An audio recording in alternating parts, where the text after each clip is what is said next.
A lot of shit coming in.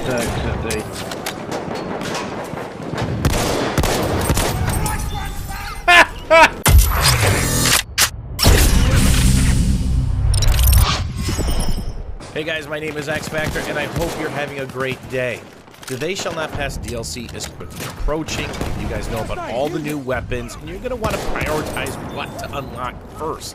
Therefore, we're going to go over the 1970 factory, as I ding that guy for 90 in the head, talk about the optical variant, the little variation between the two, and kind of talk about the gameplay style that you have to basically alter, because you can't play as aggressively as you would with other medic weapons.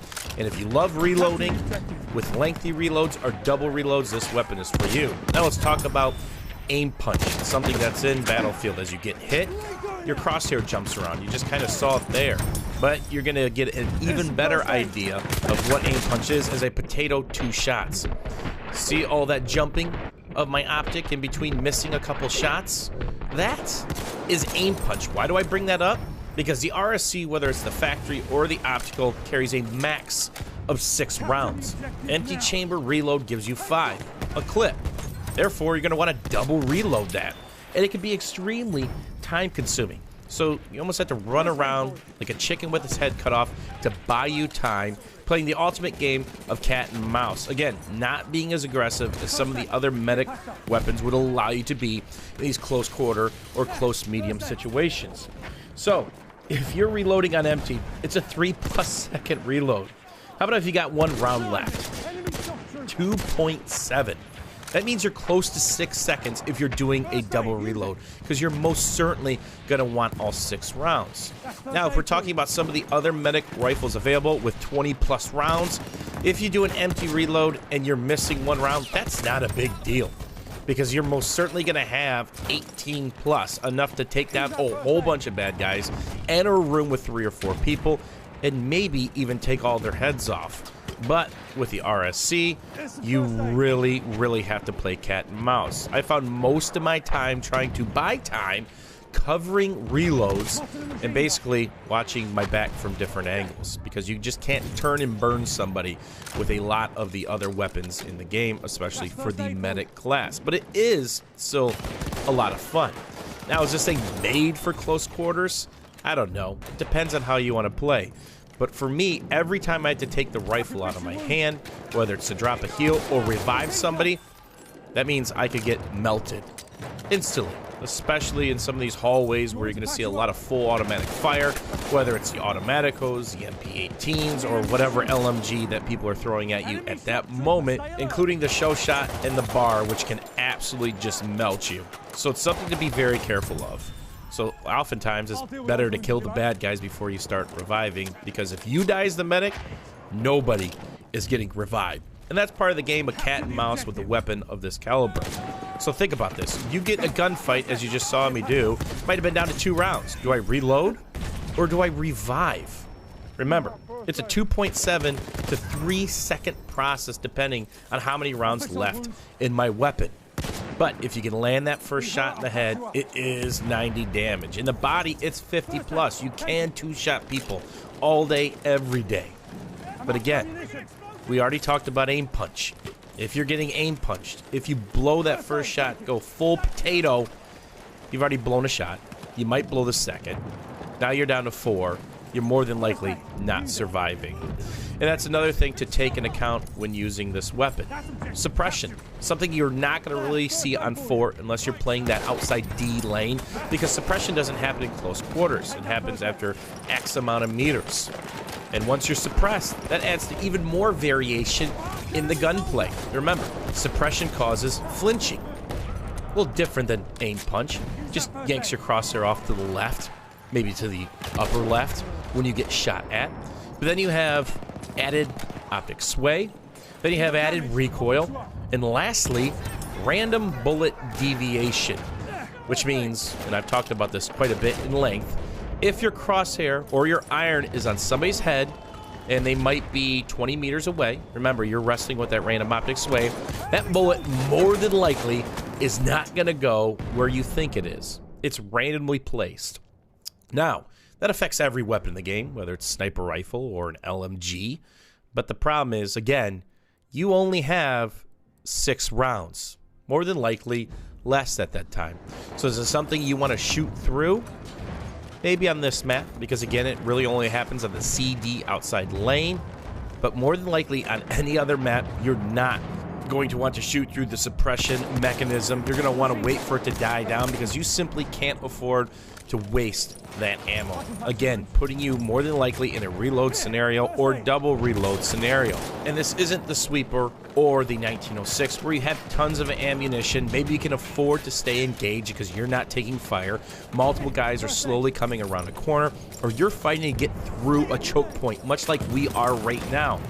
You can afford to miss a couple due to RNG, or even land a couple more and try to pick off those medics and drop them. Anytime you're in close quarters or in a scrap with another squad or two, try to focus on their medics, because if not, if they win the gunfight and they've got a medic or two still standing, all those guys are coming back up. They're going to get through that choke point and be breathing down your neck. And that's what you see me do a lot of times in Conquest. Try to pick the medic. Most importantly, try to get out of the friendly Zerg. I talk about this a lot when I do Battlefield videos. For those of you who do not know, that's the vast majority of a team's forces, whether it's a friendly Zerg or enemy Zerg. Whenever you play Conquest, this tends to happen. They'll have a massive clump of enemies moving towards a flag, and then on to the next, and then on to the next, and your team will be doing the same thing. Oftentimes, they're moving counterclockwise together, or clockwise, and very rare to meet. So I try to back off, try to work back caps, often against very tough odds, but if you can win a flag, that's another spawn point, and again, it's gaining that ticket bonus, which you most certainly need. So here you see me get a little bit of a flank on to try to protect D, assuming that the rest of my squad can clean it up, but it just didn't work that way. So D could be this pretty tricky flag to fight over, and there is an example of the medic coming through. Had no idea they were back there, picked up both guys, and we just got beat down and blown off that flag. So another thing that I want to talk about is the ease to unlock this weapon. I'm actually going to put this in my top 3 weapons to unlock first in the DLC when it hits vanilla, because it's pretty simple. More than likely, you've already got the SL Sweeper unlocked. A very good weapon for close quarters, something that you could do a lot better with when it comes to terms of aggression when playing this map. You need 50 kills, and you need 50 revives. That's it. That can be done in 1 round of Conquest or 1 operation. If not, it might only take you a couple of rounds, but more than likely, you're helping your team by being a medic and reviving people, keeping that fight going, keeping it hot on the flag. So what about the optical variant? Well, again, it does give you a bonus to ADS, or aim down sight, when it comes to the accuracy. Doesn't have any more ammo, doesn't have a faster reload, but it sticks you with that 2.5 to 4 times optic.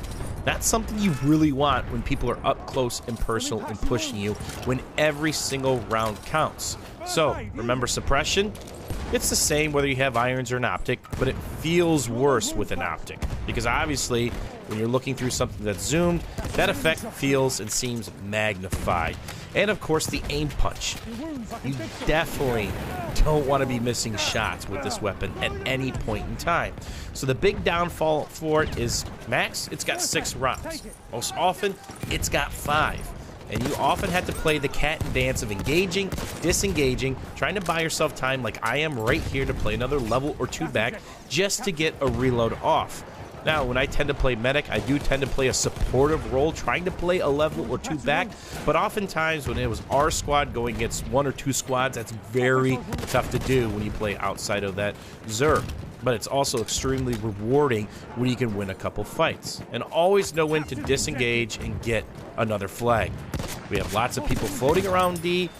We need real estate. First round, we were on cruise control. This round, we fought for every single flag, every single second. A very nice challenge compared to most rounds on Conquest. So this weapon can be a ton of fun, especially if you hit those headshots up close for 90 damage. Again, it does 2-shot people, but it's extremely situational. My advice, if you pick this thing up or use it, don't shoot it while suppressed.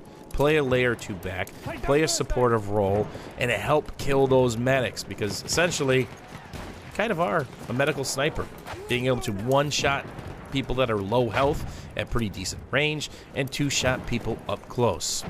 As always, guys, thanks for watching. Thanks for hanging out. If you have any questions or comments, don't forget to leave them down below. And where would you put this on the list of things that you want to unlock when the They Shall Not Pass DLC come out? Are you a medic? Do you want to play more medic? What do you think? As always, guys, thanks for watching. Thanks for hanging out, and we'll see you guys soon.